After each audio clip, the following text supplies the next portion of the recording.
Yes, I want. Am I online? Woo! Okay, it's happening already. Alright, so let's switch the screen here. Okay. Yeah, actually I drew this on the last talk here about product design. I tried to apply it anything that mattered, especially like these screws here. They're like very contemporary, and I think they will still be used in the future. I mean, we have smartphones, but we also have like these screws still. So, yeah. So, yeah. In case you like, I should. Can I talk like this too? Yeah. Yeah. Awesome. Yeah. So, my name is Kiman Ba, and I actually grew up here in Frankfurt, and worked as a character animator, and did like very intense like 3D stuff, like character rigging and all these kinds of madness. And then, but I have actually a background as like a classical illustrator, and so after some time working like as an employee in an animation studio, I started to become a freelance illustrator. And yeah, on this journey there were like many things like bothering me, or like actually like pulling my attention, and I never knew like what these things were until the point where I consciously made a decision to like explore these like itches, these artistic itches that I have. And so the whole talk will be mainly like because I was thinking about like the talk before, which was more about like how to get into the game and how to get into concept art and into the industry, and my talk is actually more about how to get back out and how to really like find an individual access to the act of creating art, because even the name digital art is often very misleading, as we focus a lot on the technique and on the way how we do it. So it should actually be called digital craft. Even like this convention could be called more like digital crafts convention. So when we use the word art, we actually use it very loosely and very freely. And I often see artists on ArtStation 2 doing color studies. And when they do these color studies, they use, like, for example, pictures of Monet or Singer Sargent or like all people that we refer to as artists, whether they were impressionists, whether they were like hardcore natural, or even like doing romanticism. And this is something that I thought was very fascinating, because concept artists are somehow attracted to the old paintings. Something is there that they're like, oh, these colors are so nice, and there's something that we really like about these old paintings, and there's something we really like, there's a pull to them, like there's a feel and something that we somehow do miss in the contemporary art that we know. Otherwise we wouldn't like go back and drink and eat all these these works that the artists put out back then. And what I found out during my personal journey was that it's all, for me personally, it was all about what does art mean for me, and what did art become like during the process of becoming a professional artist. So I don't know how many of you are freelancing, or how many of you are like working in the industry. Like maybe you could raise your hand. Yeah. So like it's something where you go into a realm where suddenly you are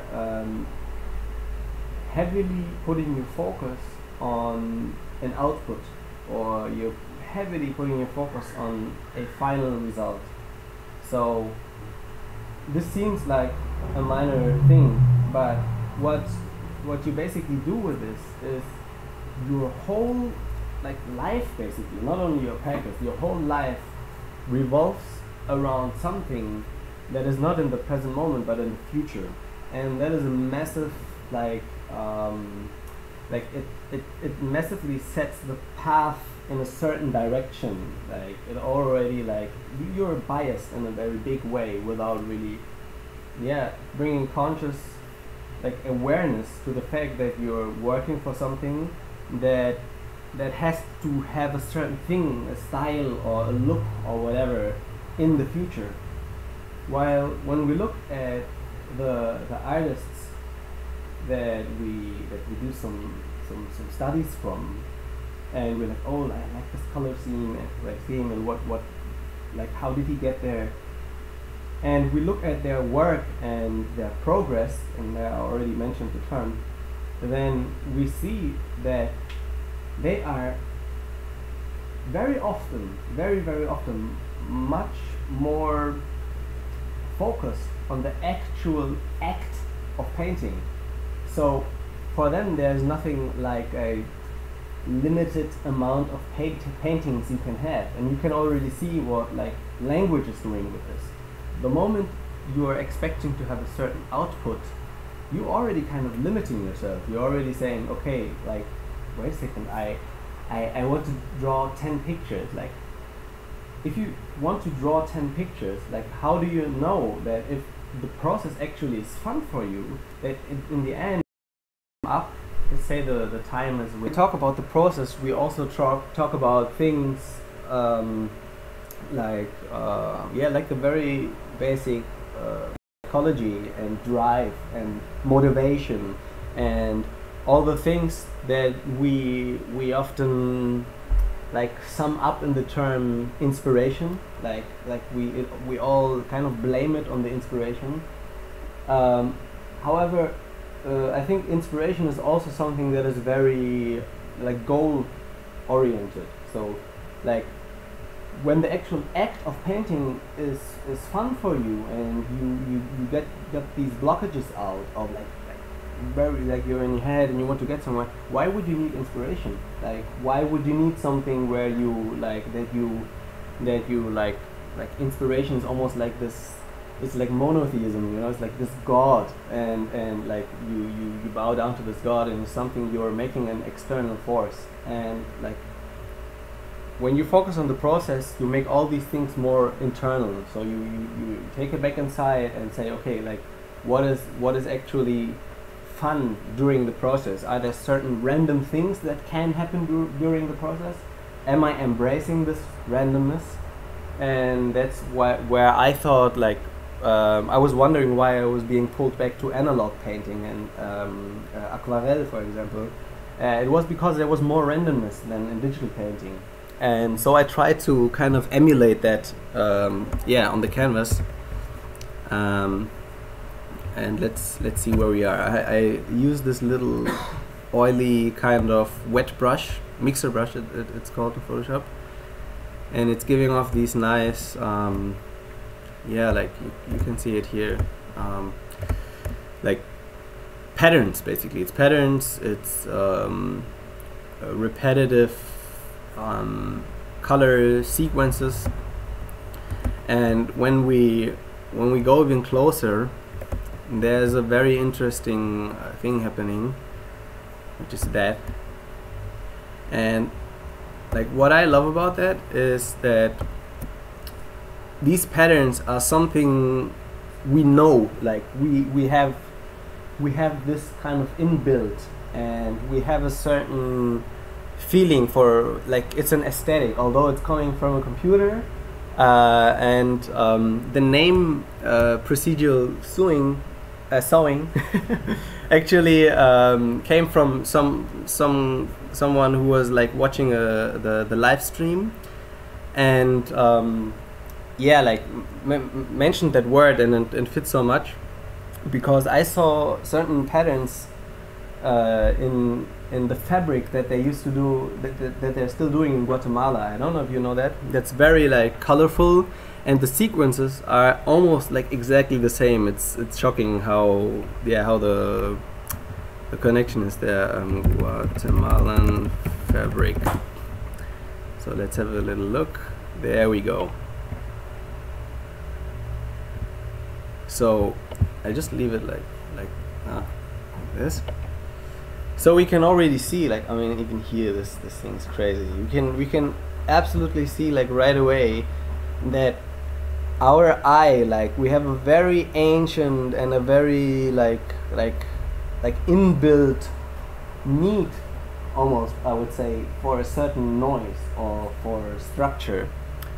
And I mean, there's sewing or weaving, or maybe the term procedural weaving might come even closer. Yeah, and it's very fascinating to actually bring that to use, to say, okay, like, I'm drawing something simple, but I want something that embraces the process and the randomness. So when I pick a color here, I basically pick from the noise that I already like used to paint. And you can see this very, like, yeah, I mean, like, first I would associate some like children's painting kind of, yeah, like a child's approach to mess around with color. And this is something that is like very accessible, I think, like for anyone without any experience. And how this relates to like the stepping out of the game for me was basically that there are no like ideas of like what clients need this, or which clients are satisfied in a certain way. And this catapults me automatically in a completely different narrative, where I'm asking myself, okay, what does the art or the process of art mean for me personally? Because I mean, it's these like these things happen to be my hands, and that's I think that's not a coincidence. So it's very convenient to make use of these hands and to relate to them, and to, I wouldn't necessarily say like talk to them, but to start this, yeah, like slowly start this thinking process of like what am I doing with the idea of like with having all these tools, with Photoshop, with art in general, or what terms did I use so far, like when I use the term art.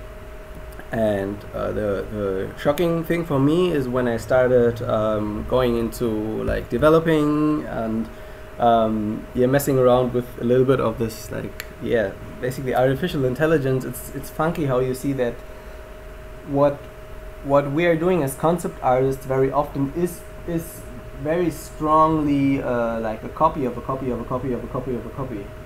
And this is what artificial intelligence is doing. It's having a library, it's having a reference, and from there it is basically like clustering together and like starting picking out and selecting. It's like the same thing you're doing when you're like confirming that you're a human, confirming it to a computer, ironically, and you're basically selecting the pictures where there's a car visible or what it's asking. It's basically teaching a computer how to see.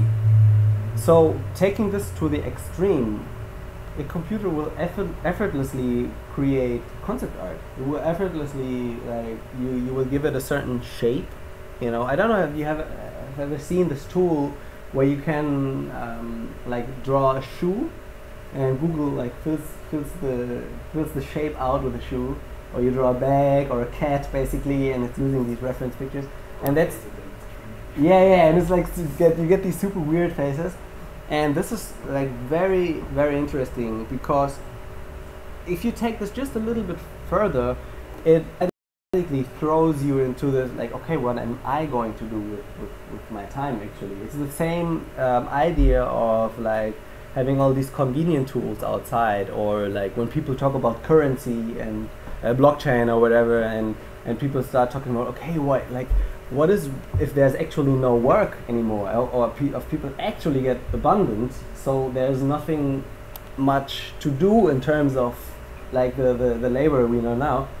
Well, then you have to really then it gets to a point where you have to think about what you're doing with your time and how you are like creating your life. And this is something that is very precious actually, because this brings you automatically in the realm of creation, where you start like thinking by yourself and being like, okay, like what do I actually want to create? Like how does like creation take place? Is this something like with the beginning and the final goal, or is this maybe something more like perpetual, like something that is ongoing and where the process is in the foreground and the final artwork is not even like really like necessary, you know?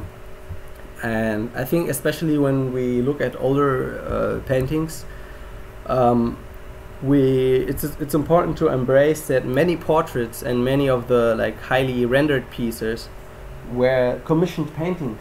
So that means like either you paint this or you get killed. Like it's very like we often romanticize certain aspects of the art history, and you have to really like take this romantic bubble off and really like look into the history. It's like fact. It's really, you see, people are not it's not like, oh, I decide maybe I could become an artist, would be nice. Like you're born in a certain family, you're born in a certain like caste,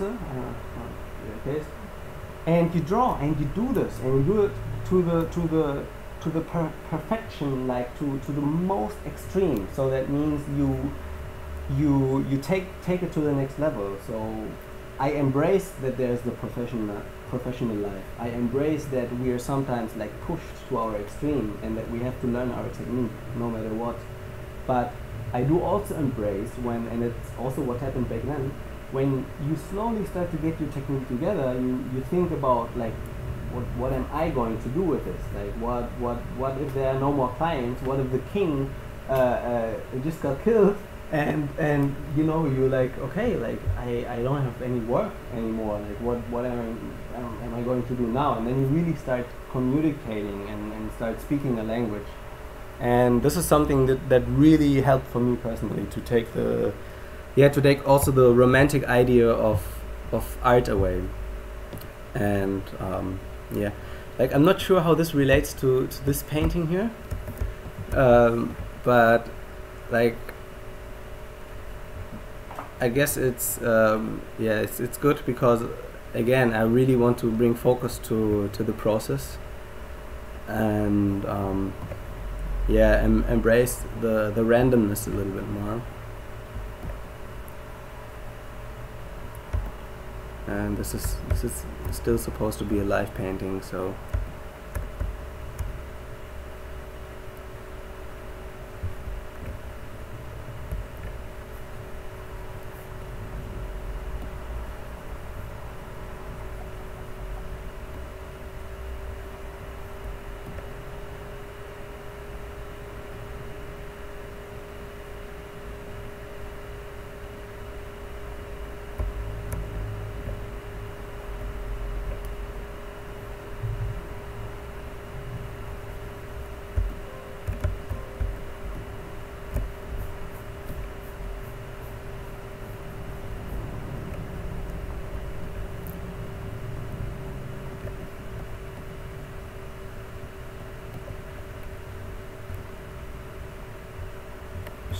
like also what happened for me after digging a little bit deeper into like my own psychology or psyche, I found these like funny simple patterns that would just like give me a because, like when I would ask a question like, okay, now like why are you drawing this robot?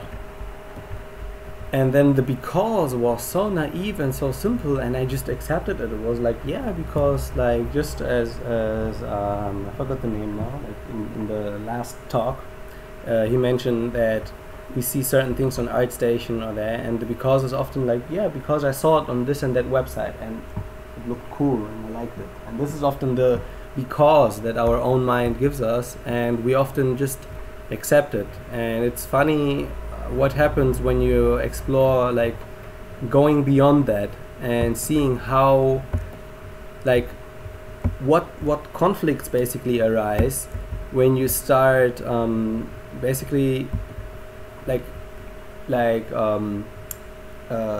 not seeing the conflict as something negative. Because I know many people that are very much about to like step out of the game basically, but they just hit this like uncomfortable membrane, and then they bounce back into the professional life, and then they're back in there harder than ever before, and I'm like, no, like they was just so close to like really having a breakthrough. Yeah. And these, like, the important thing is, for me personally, is also like these breakthroughs, they allow you to get onto a like more efficient level in terms of learning or studying, or it's not like you're being more like like artistic and free. It's like it brings you into a like closer like observational skill and all these things, because you personally relate to it. You start relating to your art, and this is what makes it so powerful. Because before, like, you can, it does not matter like how professional you are. Like, I was like really working for big clients, but I would not relate to my art, no matter how crazy that thing is that's like running through your fingers. It can still be like the current that is running through must not have anything to do with you personally, and which is good for learning. As I say, it's important to go through the process, I think.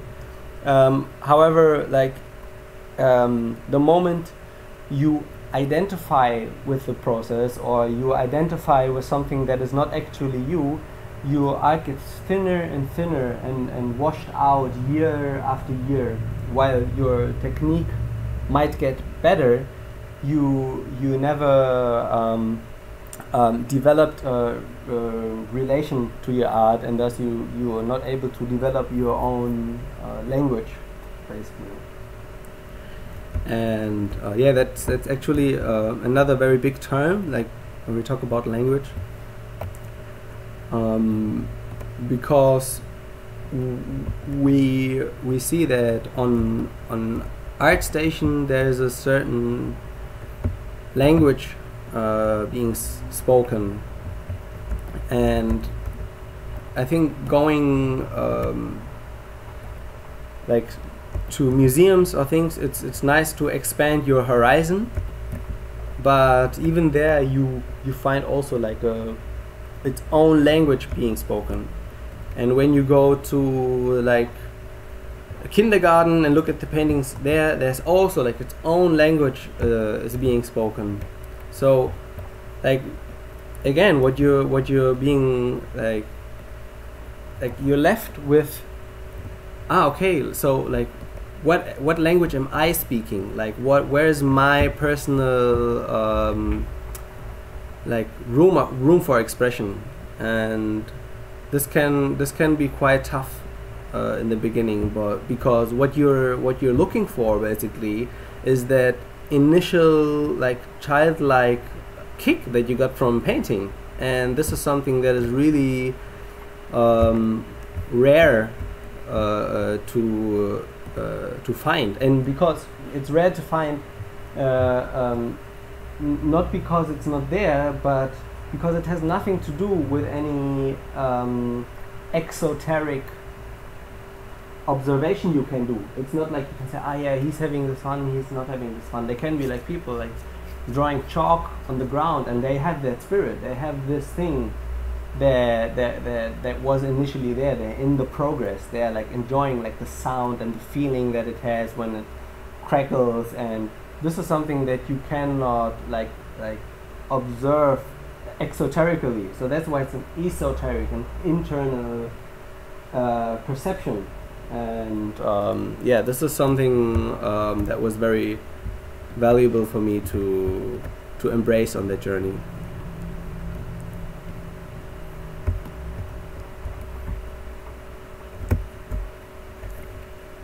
And also in terms of like practicing, what I noticed is that the idea of practicing also changed drastically as I like started to like, I guess especially when I got outside and doing like these outside like plein air paintings. There was like this room, and I often talked about this with friends, where you have a certain setting you have when you draw. You have like this intimacy and all these things, and the moment you start practicing outside, where people actually observing you, you step in a room where like this membrane is gone, and you have like people looking at the canvas, and you have noise, and then you have things that actually like involve you as someone who's present, who's still there drawing. And this is something that is very intimate in the beginning, but you can also see there like the old, very many of the older generation artists, like they teared down all these walls. They could paint at any place, they could paint at any situation, like no matter what. They were like focused on the process. Basically, there was no external distraction. And this is so funky, because like you're not dealing with any external. So what happens often when we draw is there's this internal narrative starting, like being like, oh yeah, this edge here on the side, like this sucks, and this is not so cool. Like, and you're just like half an hour into the painting, and there's like this library of comments, that your mind made, and that is actually literally like useless. Like it is a like big portion of energy and resources, or it's just junk created. I mean, it sounds maybe very elaborate or eloquent, like the things that the mind is giving off, but there's no real usage for it, So it's something that when you learn to kind of, it might sound like a harsh term, but destroy this internal dialogue, then you have plenty of resources to actually like do cool stuff. And this is something it took me quite a while to even get to the point where I would hear these voices, where I would know like this is why like I'm not enjoying this thing that I enjoyed like 7 years ago. And this is something that gives you back a certain type of energy, or a certain type of spirit that is not a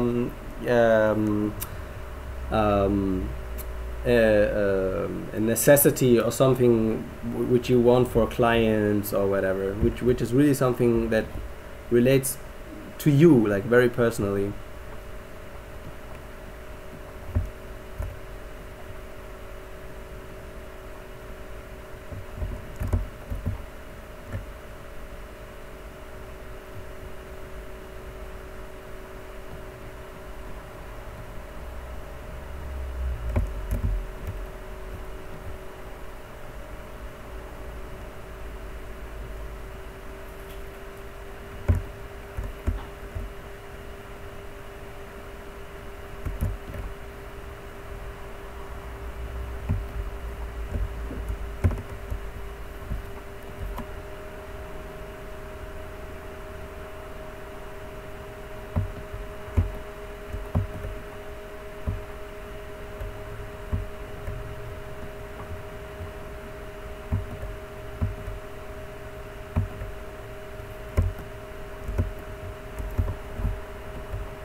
So another big influence for this process, or another big catalyst, was of course also my daughter, because the way she's almost 3 years old now, and the way she approaches paintings is like she's kind of like in her power position of when she wants to do a painting or not, and when she wants to really tap into the act of creating something or manifesting a line.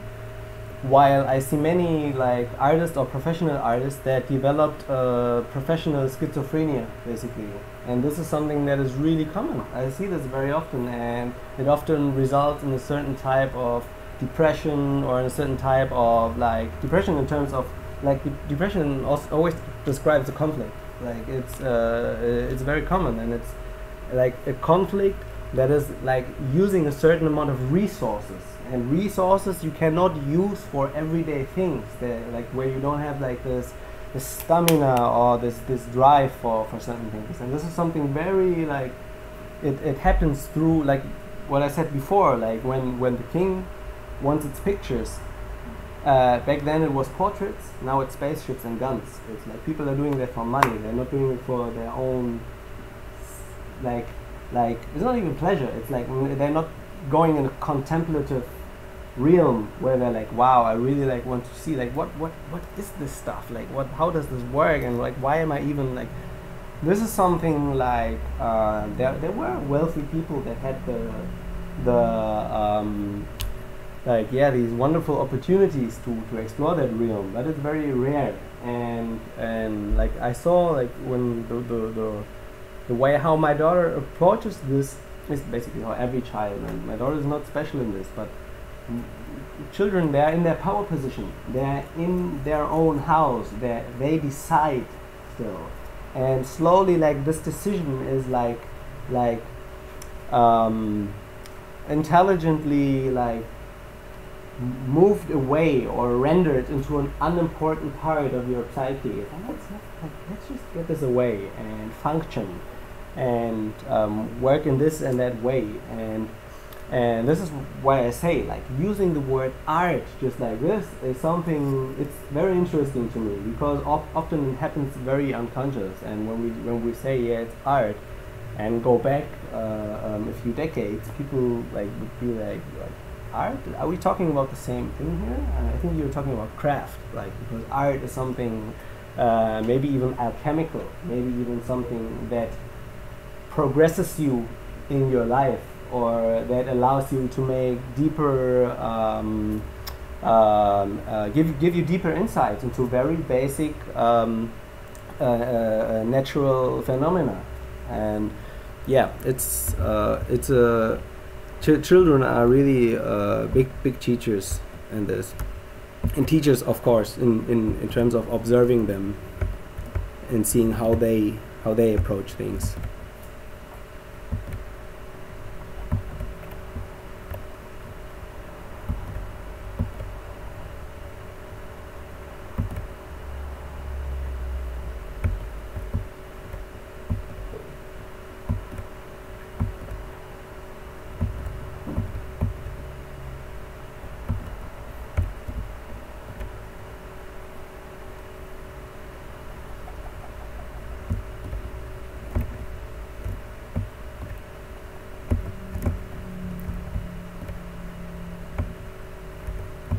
And this is also like a very big topic in terms of teaching, like why I was wondering why I had such a big problem with making tutorials. I mean, I have certain things online that are going in this direction where I do like paintings or live streams or things, but I mean doing actual tutorials in terms of like showing where this button is and how to do shading and whatever. Not just the fact that there are like amazing tutorials, I wouldn't even be able to like come close to that, but also the fact that what I always love to convey, or what helped me along my way, was looking at artists that are sticking to the spirit, or that are sticking to the initial motivation or to this power position, so to speak, because being in this position allows you to do like tenfold like the work or the studies or whatever, because you have your you have kind of a path that you not have a goal, but you have something that kind of perpetuates you. And like having this in the early stages in your professional life can make you basically a survivor. It can make you someone who's not like burned out on the end of the career, or is like, yeah, like I made this and I tried this thing as an artist. It can make you someone who really has, and I'm not talking about success in terms of you become a successful artist, but it can make you someone who has something he can or she can relate to, like something that you have, that you take with you along, like when you're older and you still have passion for it, something you really are like, wow, it's still there and I communicate with it. And this is where I think you start really like building up. You're making these baby steps into becoming really what I personally consider like great artists. When I look at them and I see like, wow, this is a long time this person invested there. What I'm seeing is not just depicted, it's a long time of sticking to some type of motivation, to some type of drive, to some type of fire. And this is something that is often like seen as secondary or overlooked in the worst case. It's not even talked about, like in the most dramatic scenarios. So this is definitely something which I like prefer to tutorials. Tutorials are also one step of the ladder, but I think they're not the center.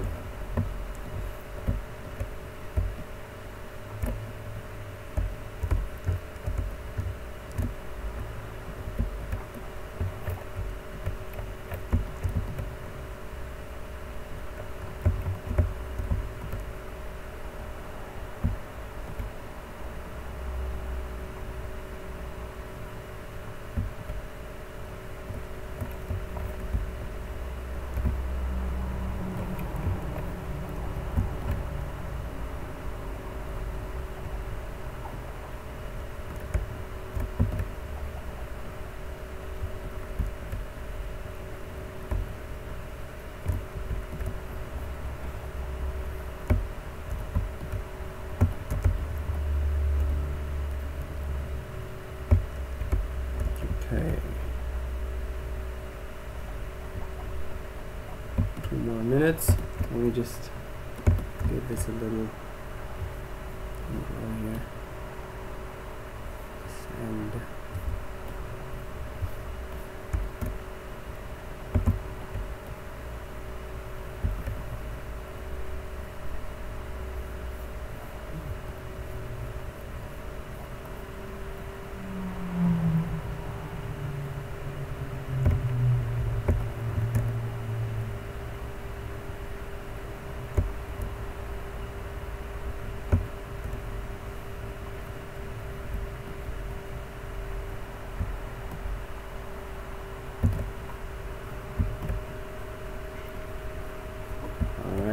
so yeah, and especially with this painting, it kind of like fits into the topic, which comes in handy.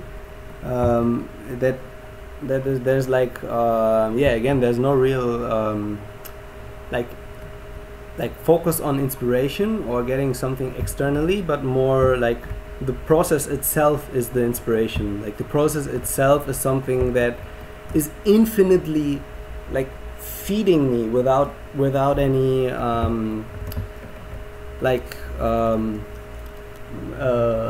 external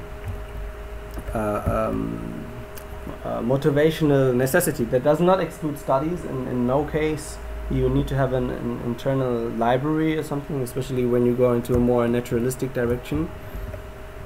But it's basically the essence is to become this, like to get into this perpetual like state where you can feed yourself and where you're not longing for something in the future, or where you have the feeling you have to go back, and then like studying, making art, even doing commissioned work, like all blends into one thing that is like you're doing it anyway. There's no more blockage, and yeah, I guess that kind of sums it up. So I hope. Thank you for listening.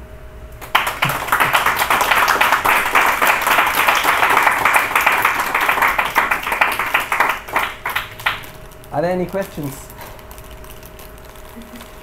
Can you show us your latest work and stuff? I want to see. You mean like my latest work or my latest person? Because I mean, I can show you. Like, for example, my latest work is something like really. That's what I mean with the technical stuff. I was doing, you know, like I can show you even that one here. We're in 7th grade. Like this is stuff that I do, okay? So it is something like that's what I mean. Like with I'm having like a heavy 3D background. Like this whole thing here is 3D. Like I did like the visual effect supervision, the modeling, not the modeling. I got the files, but it was quite a lot of cleanup. And I mean Hilti, like it's a big client, and I want everything to be like super perfect. But that's what I mean is like there are no excuses in terms of like. Yeah, I want to become an artist or work in the industry and like make my way around this technical stuff. There's no excuse. Like we are still in this monarch kind of like either you work or you get shot. You know, like it's still we are in this truth. People laugh like, but it's something that is really. It is cause for a lot of like turmoil and depression and all these things because. The dialogue has not been triggered yet. It's not like many people are not yet willing to be like, okay, why is this like such a struggle, or why is this and this? I guess it's hard work, of course. For comparison, I want to see it's now something personal. Well, like I have stuff that is. Oh, here I used the brush too. Yay! Yeah, these are like the last. Things that I did, like I love to do like aquarelle, like go outside and just study and to studying. I don't know what this is. Some lines. Yeah, some lines. Some beautiful lines. Yeah, like this is it's something that I also like whether it's product design or more like naturalistic stuff. It's also like embracing the process. There's nothing, no idea of like, okay, like I have this goal. It's like I want to be in the process. Like when it's done, I like the next. I will never look at it again. Like now I'm looking at it. You know, like this is the first time I'm looking at it after drawing it because there's no necessity. There has to be, of course, a narrative. There has to be, of course, a interaction. I mean, I tend to be such a hermit. I tend to be like, all right, I have to scan stuff and post it on Instagram, and this is for me personally, which takes a lot of effort. But after that, like it's gone. It's out there, and it should not like creep up on you, you know, because the moment you start doing art, you are subconsciously building your ego, you're forging a personality, and if you're not aware of your core, you can misunderstand that like this personality of being yourself, but it's something that you create. It's like a crab that eventually has to like go out of its shell, and if it does not, it dies basically. It's natural laws that even like Hermetics back then understood and applied, and that's also why they were so close to art. Where there were the mystic schools were initially art schools. You know, you were initiated to certain like basically like a world of knowledge that is allowing you to shed your personality over and over again, to not identify with this thing you're forging every day, you know. And yeah, so but now that they are sorted, this stuff, Is it like, do you do as a freelancer this heavy engineering stuff in CAD programs or something? Or Like I do a lot of stuff in the Blender basically. I did this whole thing in Blender. the Fusion 360. Yeah, so it was something that has really like opened my eyes too, like because I've been working with Blender for almost 12 years, and in between I went to Softimage, working for bigger productions, and then coming back to Blender was super exciting because like the community blew up, the tool itself blew up. It was just yeah, very beautiful to see the massive progress that's happening. Yeah, so this is also like it's just stuff that I enjoy creating, like just putting the pen on the paper and without any expectation, see where I'm at, like having a snapshot, because like someday I wrote down this credo of like that every artistic expression is a self-portrait. Like there's nothing like I'm drawing a face and this is a self-portrait. Like everything you do comes from you. Everything is a self-portrait.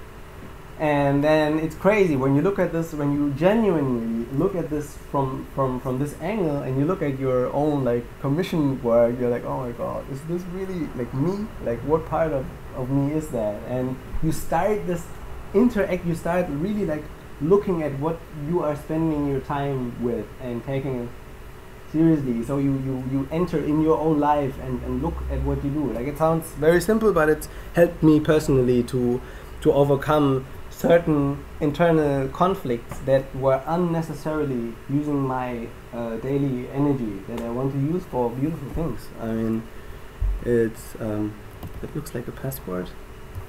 Yeah, that's of course not a painting. But isn't it sometimes fun to make stuff for like the clients? I mean, I realized that you make this cups of tea for Yamba. Like, yeah, I like working for clients. This is like the gym. This is like you go to the workout, you know, you do like the weightlifting. You're like, okay, some visual effects, some rendering, some. It's just something that you train your muscle with, you know. Like maybe I hate this king that I'm portraying, because you know he's holding the gun like this. Well, I take this situation to like practice, you know, and this is something you can always do. Like I also try to like convey this hermetic lifestyle. I don't know how many of you are like into like real-time engines, but this is basically like this is it when you're being consumed by the technical stuff, you know, and it's yeah, it's kind of crazy how this happens sometimes. Yeah, but I think like I guess I showed these paintings already. I don't know, but something did stuff like this that is more like contemplative and very very simple, basically things that are like, as you see, far away from the things that I like do as client work, or something that I want to explore, like what comes out of me. And initially this is what we are all doing, but I think the question is, are we doing it consciously, or are we still waiting for inspiration? Are we still like in this realm of being like, okay, Robin Schmidt, wait a second. That's you! You just followed me, that's awesome. Yeah, and I mean here, this is maybe a good extreme to describe. This is something where I really like, there is no like framework, but there still has to be some type of kind of like a library of like, okay, this eye has to go somewhere in this direction, and like this is somehow kind of how a like pretty squished head looks, but you still have this stuff to play around with. And there's no goal. Like Daniel asked this question. It's like the very wise question last year, where he was asking like, so, okay, but when is the point where you know when to stop? And that's exactly it. Like there's just like either you have to, I don't know, like pick your daughter up from the kindergarten or whatever, like some practical things where you stop. But there should never be, like, for me personally, like this, okay, this is finished now, I stop. Like, this is something, like, you enter a certain zone and you continue where you left off. The moment you put the pen down, you continue where you were leaving. And that puts you in kind of a, I would even describe it as a trip. Sometimes, like the process gets, for me personally, so deep that I really, like, it gets something like ecstatic, something where I really like go into a room that is really like, it gives me energy rather than it's taken from me. And that was for me personally the most difficult, because I was in a kind of an artistic depression. I was in a conflict zone or something where I had an internal thing that I haven't been looking at for a long time, and it helped me to really to really look at the very basic, like mechanisms of my psyche. So it's very basically a very simple approach, but but yeah, you have to do it. So this was a cool project. This was like a mural on a wall in Guatemala, and this is acrylic painting. It was so much fun. Yeah, so it's, yeah, I also like to do some, like, incorporate some kind of like 3D like stuff. I don't know if you guys know J-Wildfire. It's like a tool where you do like fractal, it's very mathematical, but yeah, you're basically doing fractals, and it's yeah, I say, like, as digital artists, I can really recommend, like, learn every single tool. Basically learn coding, learn like the top surface UI of the stuff, learn the language, because it's digital art. It's you cannot only like learn Photoshop and say, okay, like, I'm a digital artist now. You have to like look at the whole spectrums, and that's why, like, also like developers, like even web developers now are doing like phenomenal things, and they are real digital artists. They're taking the computer seriously, and okay, like, you have your language, I use this language to communicate something, and it's beautiful. Like, you should also check out like CodePen, like these beautiful little sketches where you can see like how people are actually, yeah,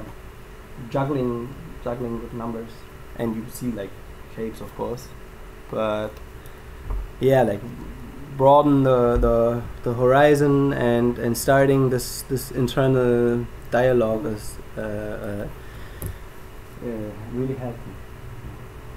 But it seems that you make a hard cut between your personal work and your professional work. So no, I stopped doing this hard cut. That's what I mean. Like that there is no more there's an artistic thing I'm doing, and everything else is life. Like, this is basically like when I'm doing something for Hilti or whatever, I'm not thinking in terms of like, oh, okay, like I will put in this it's just a workout. It's just something that is part of my life. It's just as like, I don't know, would be like working as a bartender, you know. It would be like saying to the bartender that also kind of expresses himself artistically, to say to him like, hey, you're doing a hard cut between your bartender and the things you're drawing on the canvas. No, he's not even like these are like, it's just his life, basically. But then you should show the Hilti stuff on your station too, or not? This is a very interesting thing, and that would be like that would go into the realm of Akquise. What is the English term? Like marketing yourself, self-marketing, and this goes also into the idea of forging your ego, or forging something that you personally identify with in your expression. And if this is something that resonates with you, I even have troubles uploading this stuff. I even like have to like drag myself to the computer, and like do the pictures and put the pictures in the computer, and then like all this like scanning and doing pictures. This is a hard thing for me, because the moment you're in the zone, or however you want to call it, you like certain things get unimportant because you broke through a certain, like, that's what I mean, like with when I observe my daughter, like she is in control, like she's spilling water over her pictures, and there is no she's not even having an idea of preserving this stuff. Like there's nothing, like that's just a process. There's just like, okay, a dog, a cat, a lion, and then maybe speaking about it very short. But like this stuff goes through, it runs through her. She's at no point at time she's holding on to something and saying like, this is me, like we are being conditioned. We're teaching them, like you make a snap and like, look, this is you, this is you, and like in the mirror we're saying this is you, and many people don't even know like what happens with this type of identification. It's not something bad. You need a certain fundament of your psyche, but I mean, guess what? Nature already gave us a like beautiful fundament, like a beautiful ground, so to speak. And first, it feels like really like free fall when you hit the ground, when you like lose the artificial constructs of what you are, and returning to your body. And this is what I was also speaking about last year, like the whole like back pain thing, and like posture while drawing, and even like on certain situations like the breathing, like when you breathe and you start drawing and you start actually being comfortable while you're doing it, instead of like and then after half an hour you're like I didn't even breathe, like you go into a room where you make this whole thing sustainable. And this only happens when you confront yourself with your own patterns and your own also like Gewohnheiten, like habits are like really messy sometimes. It's like this, and it helps to just bring awareness to them. And like awareness is the greatest enemy of habits, basically, because it's just like it's like a spotlight. And yeah, that's it. So yeah, as you see, they're like I think like the lines already reveal for me. There's no like, okay, I posted this now, and this it's more about the act and the process and the whole idea of progressing and evolving, and this is something that I find super fascinating about nature. When we look at nature, we always think it's finite. We always think that like yeah, this tree is done with being an oak, or like yeah, this is like a nice walnut, and it's finished. But these beings are still like perfecting themselves. They're still having their trial and errors. They're still like experimenting. But for us, they're like something super finite and finished. And we tend to do the same thing with artists that we're seeing. That we are labeling them. We are forging them. We are like pushing them into a certain direction. And there were even like mystic schools, and even in Tibet, like today, there are like certain sections of schools, and it's super interesting. It's like the information is out there. It's nothing secretive.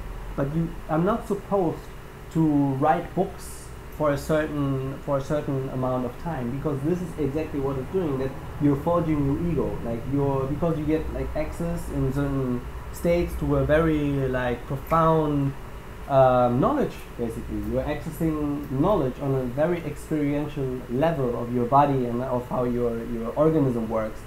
And the moment you start writing a book, you're already going into a different direction. You're already going into communication with the collective, and you start like tapping your own back and having this whole internal narrative, and this takes your energy. As sweet or is beautiful in my sound, these things after some time like start feeding off from you. Like it's not too. It might be dead. It might be the past, but it's still a pattern. And these patterns, they are basically alive in us, and they use resources. These patterns use, however you want to call it, electromagnetic energy that we have to provide for them. And unless you bring awareness to these pathways that have been walked and change them, like there's nothing you like. There will be still the same pattern. So it helps to just shine light on it and go through the like turmoil, I would say, which is not real turmoil. It is just uncomfortable in the beginning, but the end result is much more ease, and not only of art but also of life and where you position yourself in life. Like you basically have start interacting with yourself and finding out about yourself, and this is massive help. Yeah, I think we're way over time. Yeah, so thanks for listening.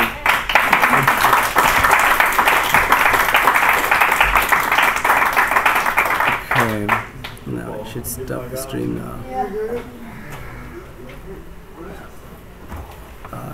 Where do I even have to? Sorry, dass ich eben die ganze Zeit auf mein Handy geguckt habe. No worries. I have to see if I'm even like YouTube when I go live now. Igual, brother. What? How is it called? Black ink. No. That's procedural node-based. Oh, that sounds nice. That sounds super nice. Black ink. Black ink. Okay. So let's see. Oh, okay. See, someone is actually looking at the stuff. Oh boy. Yeah, we have to. Okay, we have to end the stream now. Okay, I have to Google it right away.